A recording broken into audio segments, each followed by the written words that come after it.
Biografia de Rachel Sent. Capítulo 15.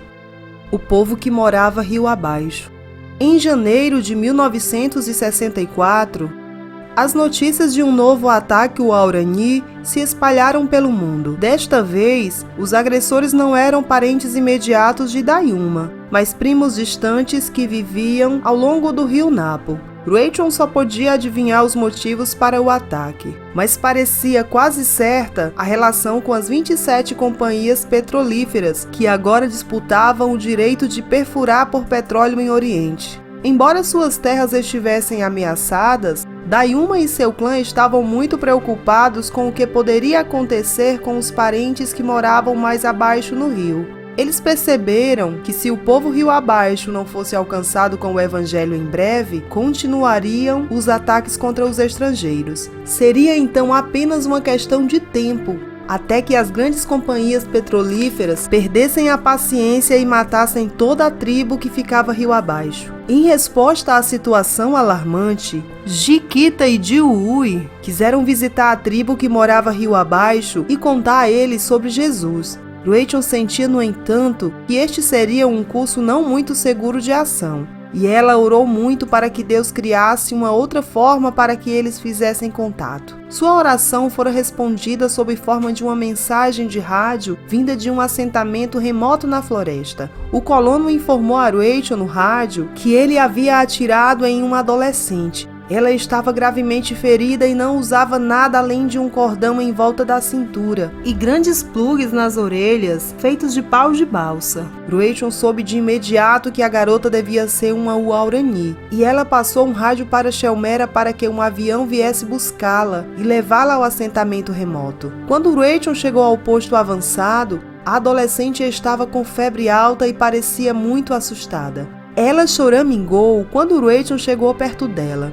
Rachel podia ver que o colonizador e sua esposa tinham enfaixado a lateral de seu corpo, onde as balas tinham entrado. No entanto, o sangue continuava passando através do curativo. 2 balas, disse o colono.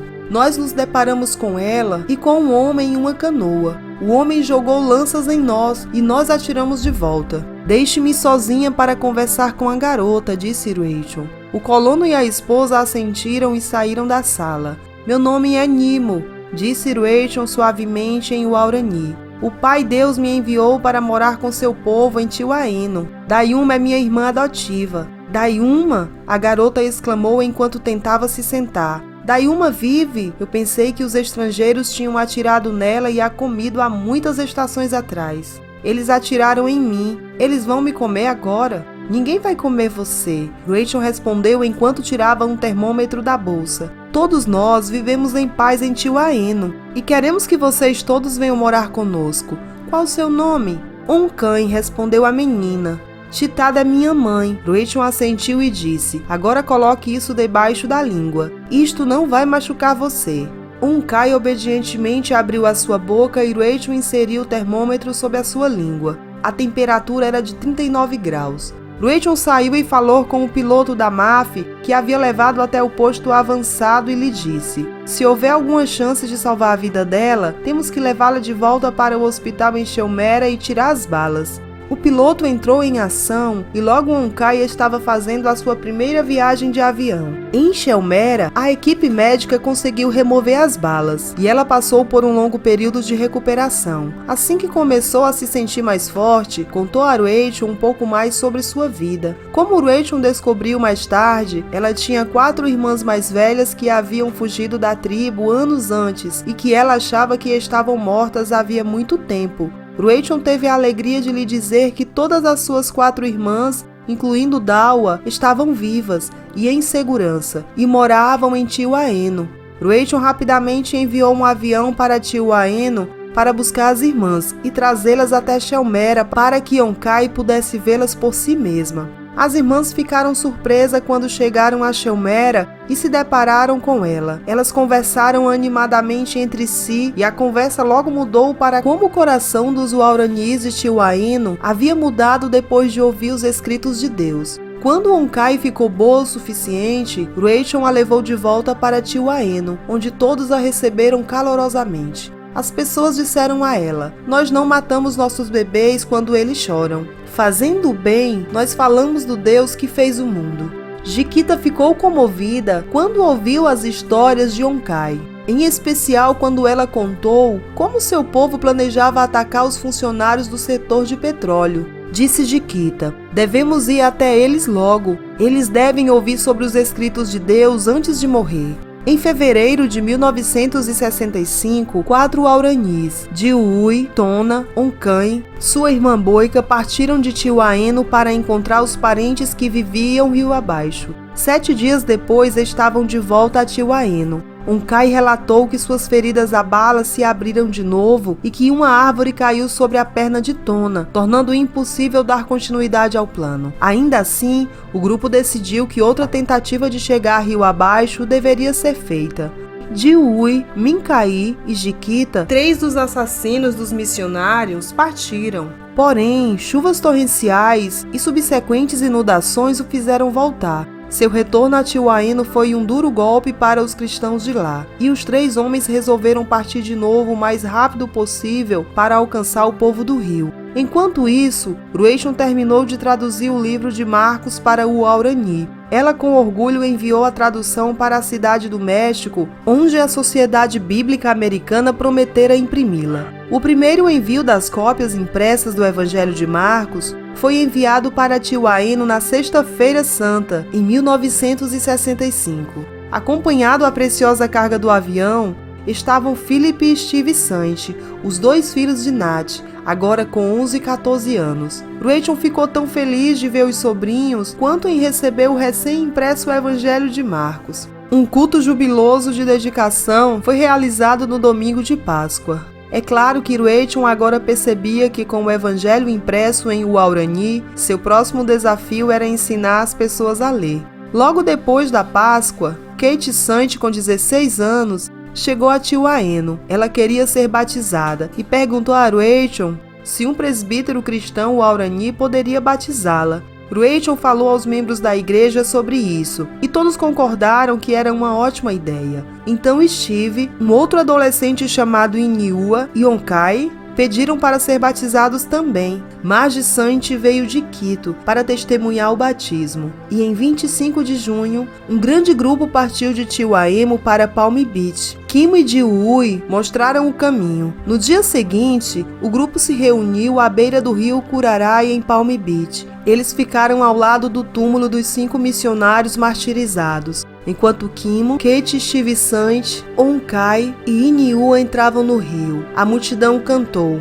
"Descansamos em ti", o hino favorito dos 5 homens mortos. Quando terminaram de cantar, Rueixo olhou para cima e viu 5 flores vermelhas da floresta. Para ela, elas simbolizavam Nat e os outros 4 homens que deram a vida para que um evento como aquele batismo pudesse ocorrer algum dia entre os Uauranis. Depois que as estrofes finais do hino se desvaneceram, Kimo batizou cada um dos 4 candidatos, um após o outro. Quando terminou, pediu ao povo que baixasse a cabeça enquanto orava. "Pai do céu", começou ele, "o Senhor sabe que pecamos aqui. Nós éramos ignorantes. Nós não sabíamos que os nossos irmãos tinham vindo nos contar sobre ti. Mas agora, tu colocaste nossos pecados nas águas mais profundas. E felizmente, nós te servimos e sabemos que veremos de novo os homens que matamos. Pai Deus, esses jovens irmãos e irmãs entraram na água. Ajuda-os a viver felizes como nós. Ajuda-os a serem fiéis a ti e a teus escritos. Amém."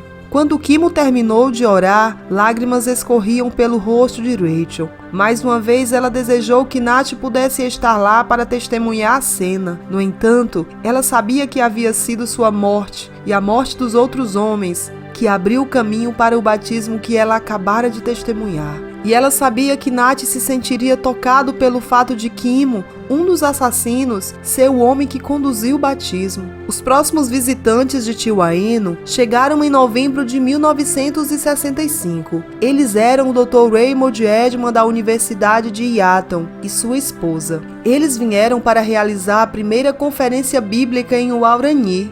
No último dia de conferência, o Dr. Edman leu em Atos 13 a respeito de Paulo e Barnabé serem enviados como missionários. Em seguida, ele desafiou os presentes a renovar sua dedicação para alcançar seus vizinhos rio abaixo. Jiwoo, Tona e Onkan foram ao altar no final do culto para orar por força e coragem para irem ao rio abaixo. Rachel sabia o quanto era importante chegar ao povo Aurani que morava rio abaixo o mais rápido possível. A situação com a perfuração de petróleo estava se tornando mais ameaçadora a cada semana que passava. Os funcionários das petroleiras estavam invadindo cada vez mais o território dos Wauranis e planos estavam em andamento para cruzar o Oriente com oleodutos. Don Smith, o piloto, mantinha Rachel informada a respeito de toda e qualquer movimentação Waurani, e em fevereiro de 1966, ele relatou ter visto um agrupamento. Ele voou para Tiwaeno e pegou Jiwoo, Dayuma e Onkan para que eles também pudessem ver o assentamento do ar. Quando voltaram, Onkai estava sem fôlego de animação. Quando a abelha de madeira abaixou, eu vi minha mãe. Dayuma falou de forma mais sóbria. Ela relatou: um homem muito grande jogou lanças no avião. Mesmo assim, saber a localização exata do grupo rio abaixo era suficiente para estimular os Wauranis de Tiwaeno a entrar em ação. Em poucos dias, Jiwoo, Tona, Onkan e sua irmã Boika partiram a pé para o assentamento. Eles levaram alguns suprimentos consigo e um rádio para manter contato com Rachel e Don. O plano era que Don vigiasse o assentamento e guiasse os 4 missionários Wauranis caso eles se desviassem do curso. Vários dias depois, os 4 voltaram para Tiwaeno abalados até a alma. Rachel ouviu enquanto Onkan contava o que acontecera. Caminhamos por vários dias e vimos algumas pegadas. Elas pertenciam à minha família e nós as seguimos. Enquanto caminhávamos, notamos manchas escuras no chão ao lado das pegadas. Estava quase escuro quando chegamos a uma pequena cabana. O cheiro era muito ruim e a cabana estava cheia de abutres. Nós rastejamos para dentro da cabana e encontramos o corpo de minha mãe com lança saindo dele. Eu gritei e nós corrimos. Corrimos por um longo tempo e estava muito escuro antes de pararmos e acendermos uma fogueira. Jiwoo e Tona estavam cansados e dormiram enquanto Boika e eu preparávamos um pouco de comida. Mas logo nós 2 soubemos que havia espiões na floresta, nos observando. Eu olhei para Boika e nós 2 começamos a falar sobre o Pai Deus. Então eu ouvi o silvo silencioso vindo da floresta, o sinal do meu povo para atacar. Eu gritei para os homens na floresta e disse: vocês planejam me matar também? Muito bem, vão em frente, tentem. Vocês não podem me machucar. Vocês só vão matar meu corpo. Minha alma ficará com o Pai Deus. Então Jiwoo e Tona acordaram e nós começamos a correr o mais rápido que podíamos pela floresta em direção a Tiwaeno. Mas os homens do rio estavam seguindo nossas pegadas. Então eu orei: Deus, faça chover depressa. E logo começou a chover e a chuva lavou nossas pegadas para que os homens não pudessem nos seguir. Rachel respirou profundamente. Era uma história angustiante e os 4 tiveram sorte de escapar. Rachel também sentia uma profunda compaixão por Onkan ter visto o corpo morto da mãe e já em estado de decomposição. As coisas podiam ter mudado para o povo que vivia rio acima em Tiwaeno, mas não para os Wauranis que moravam rio abaixo. No entanto, Deus abrira o caminho com o clã de Dayuma, e Rachel tinha certeza de que ele faria o mesmo com o povo que morava rio abaixo. Enquanto Rachel trabalhava em Tiwaeno, o mundo lá se lembrava dos 10 anos desde a morte dos 5 missionários em Palm Beach. O governo do Equador emitiu selos postais com o rosto de cada um dos homens assassinados, e Edma escreveu uma série de artigos para as revistas cristãs. A organização Billy Graham distribuiu mais de 100.000 cópias de um panfleto escrito por Rachel chamado 10 anos depois do massacre. Toda a atenção por conta da morte dos missionários renovou o interesse pelos Wauranis e em meados de 1966, Cameron contatou Rachel pelo rádio. Ele tinha um pedido. Queria que ela trouxesse 2 cristãos Wauranis para comparecer ao Congresso Mundial de Evangelismo em Berlim, na Alemanha, em novembro. Rachel estava relutante em deixar a floresta. No entanto, mais uma vez, ela acatou o julgamento do tio Cam. Ela escolheu Kimo e o marido de Dayuma, Komi, para acompanhá-la a Berlim. A primeira etapa de sua jornada os levou a visitar a mãe idosa de Rachel. Era a primeira vez que Kimo e Komi saíam da floresta, e a sua reação ao mundo exterior proporcionou a Rachel muitos momentos divertidos. Quando eles saíram do avião em Quito para pegar o avião para os Estados Unidos, Kimo viu um caminhão. Ele exclamou: "Olha, tem um avião andando." Quando estava na casa de sua mãe, Rachel vestiu os dois Wauranis com trajes de inverno adequados. Quando Kimo e Komi surgiram, vestindo ternos, sobretudo, sapatos, cachecol e chapéu, ela achou difícil segurar o riso. Os dois homens que passaram a maior parte da vida nus pareciam tão diferentes. É claro que não é fácil conseguir sapatos que se ajustassem aos pés largos, e demoraram um pouco para se acostumar a usar os sapatos pesados. Depois que Kimo e Komi fizeram um breve tratamento dentário, eles partiram com Rachel para Berlim. Em Berlim, os dois Wauranis ficaram muito impressionados com a caverna, hotel, em que ficaram. Eles achavam difícil acreditar que existisse um prédio tão grande para as pessoas dormirem. No entanto, ambos ficaram perturbados quando Rachel os levou para um parque, e eles não conseguiram encontrar nenhum macaco nas árvores. Depois de considerar a situação por algum tempo, Kimo explicou: "É porque as árvores são muito curtas e distantes demais para que os macacos saltem de uma copa da árvore para a outra." O número de pessoas presentes no Congresso Mundial de Evangelismo também impressionou os homens. Disseram eles a Rachel: "Não sabíamos que a família de Deus era tão grande." Kimo e Komi foram um grande sucesso no Congresso. Onde quer que eles fossem, multidões se reuniam em volta deles para finalmente vislumbrar um dos algas, sobre quem ouviram tanto falar. No penúltimo dia do congresso, Kimo e Komi se posicionaram diante da multidão reunida e falaram enquanto Rachel traduzia para eles. Para ajudar no fluxo de sua apresentação, George Kowa, um dos líderes da Wycliffe, fez uma série de perguntas. Sua última pergunta para Kimo foi: "Você tem uma mensagem para os crentes reunidos aqui, que vêm de todas as partes do mundo?" Olhando para as quais 1.200 pessoas reunidas no salão, Kimo respondeu: "Eu digo a você, leve os escritos de Deus para todas as pessoas em sua terra. Nós iremos para casa e levaremos a mensagem de Deus aos nossos inimigos que moram rio abaixo. Nós diremos a eles: acreditamos em Deus, nós vivemos bem. Nós paramos de matar com golpes de lança e sufocar nossos bebês. Vivemos felizes com nossa família. Vamos dizer isso para convidá-los a acreditar em Deus e a viver em paz conosco." Quando Rachel terminou de interpretar suas palavras, a multidão irrompeu em uma enorme salva de palmas. Após o encerramento do Congresso Mundial de Evangelismo em Berlim, Rachel, Kimo e Komi percorreram várias cidades europeias. Uma das cidades que eles visitaram foi Londres. Foi um momento emocionante para Rachel chegar lá. Rachel não visitara Londres desde 18 anos, quando fora com a senhora Parmalee. Nessa viagem a bordo do navio que retornava aos Estados Unidos de Londres, que Rachel teve a visão de um grupo de pessoas na floresta chamando-a para ir até eles. Eles eram seu povo, as pessoas para as quais ela tinha certeza de que Deus a guiara. E agora, todos esses anos depois, ela estava em Londres de novo, com os dois membros daquela mesma tribo.